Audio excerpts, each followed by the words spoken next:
दोस्तों, क्या आपने कभी ऐसे लोगों को देखा है जो बाहर से बिल्कुल नॉर्मल लगते हैं, हंसते हैं, बात करते हैं अच्छी तरह से, काम भी करते हैं, लेकिन अंदर से वो टूट रहे होते हैं। इसे ही कहते हैं हिडन मेंटल इलनेस। एक ऐसी मानसिक समस्या जो दिखती नहीं है लेकिन इंसान को अंदर ही अंदर खत्म कर देती है। जी हाँ दोस्तों, मैं doctor Pawar, I am a psychiatrist. आज मैं आपको बताऊंगा कि किस तरह से हिडन मेंटल इलनेस के बारे में आप जान सकते हैं, क्या है ये, और इसको कैसे पता करें, इसके क्या साइन सिम्टम हैं। तो मेरे साथ बने रहें। दोस्तों, हिडन मेंटल इलनेस आखिर है क्या? हिडन मेंटल इलनेस का मतलब है जब व्यक्ति मानसिक रूप से परेशान हो लेकिन बाहर से सब कुछ नॉर्मल दिखाई दे। ऐसे लोग जो हैं वो अपनी फीलिंग को छुपाते हैं, हेल्प भी नहीं लेते और धीरे धीरे अंदर से वो कमज़ोर होते चले जाते हैं।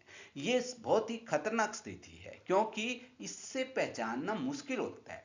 लोग इसे नॉर्मल समझ लेते हैं और पेशेंट खुद भी इसे नॉर्मल समझ लेता है। वो स्वीकार कर लेता है कि मैं नॉर्मल हूँ, मुझे किसी तरह की दिक्कत नहीं है। वो अपनी मानसिक परेशानी को स्वीकार नहीं करता और यही वजह है वो प्रॉब्लम देर से पकड़ी जाती है, जब तक उसकी बीमारी बहुत ज़्यादा बढ़ चुकी होती है। क्योंकि इसके पीछे कुछ कारण हैं, कुछ साइंटिफिक रीज़न है। जैसे सोशल प्रेशर है, लोग क्या कहेंगे अगर मैं अपने बीमारी के बारे में बता दूं या हेल्प ले लूं, तो लोग क्या कहेंगे, वो कैसा फील करेंगे, मेरे बारे में क्या सोचेंगे। फिर कुछ लोग स्टिग्मा समझते हैं, आज भी मेंटल इलनेस को कमजोरी समझा जाता है, इसलिए लोग इसे छुपाते हैं। दोस्तों, हाई फंक्शनैलिटी पर्सनैलिटी जो है, कुछ लोग इतने डिसिप्लिन्ड होते हैं कि वो अपनी प्रॉब्लम को भी मैनेज कर लेते हैं लेकिन अंदर से वो स्ट्रगल करते रहते हैं। और इमोशनल सप्रेशन की बात आती है एक इसमें, कि बार बार इमोशन को दबाने से ब्रेन धीरे धीरे नम हो जाता है।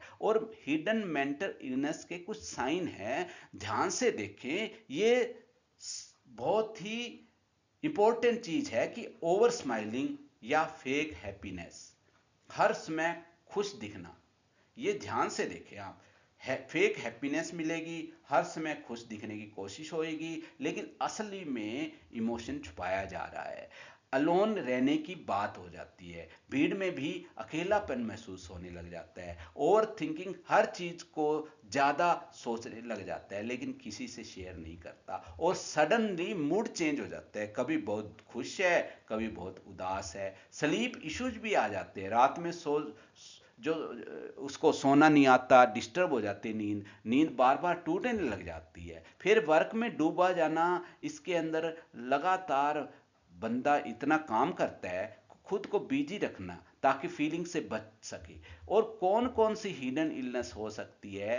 हाई फंक्शनली पर्सन जो डिप्रेशन है दोस्तों, एंजाइटी डिसऑर्डर है, इमोशनल बर्नआउट है, ट्रॉमा रिलेटेड टिश्यू है, जो इश्यूज है। तो इस तरह से इसके अंदर हिडन इलनेस ये हो सकती है कि डिप्रेसिव डिसऑर्डर आ जाएंगे, एंजाइटी डिसऑर्डर आ जाएंगे, इमोशनल बर्नआउट आ जाएंगे, ट्रॉमा रिलेटेड इश्यूज आ जाएंगे।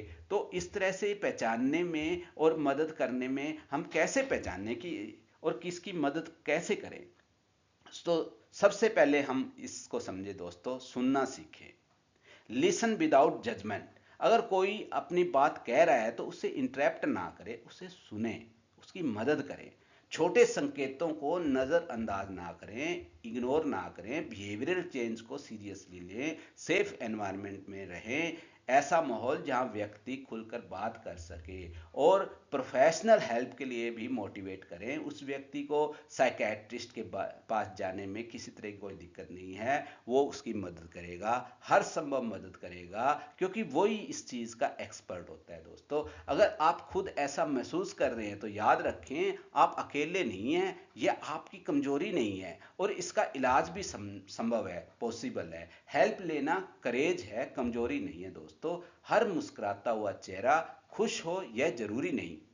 इसलिए अपने आसपास के लोगों को समझें और खुद को भी नज़रअंदाज न करें दोस्तों, क्योंकि बहुत ज़रूरी है ये चीज़ कि आप उन लोगों को पहचानें और अपनी समस्या को साइकियाट्रिस्ट से बात करें। मुझे इस सिलसिले में एक गज़ल याद आ रही है। तुम इतना जो मुस्कुरा रहे हो, क्या गम है जिसको छुपा रहे हो। दोस्तों, इसलिए हमेशा अपने आसपास सजग रहें, अपने आप को हमेशा अलर्ट रखें और जब भी कोई दिक्कत आए तो साइकियाट्रिस्ट से मिलें। थैंक यू दोस्तों।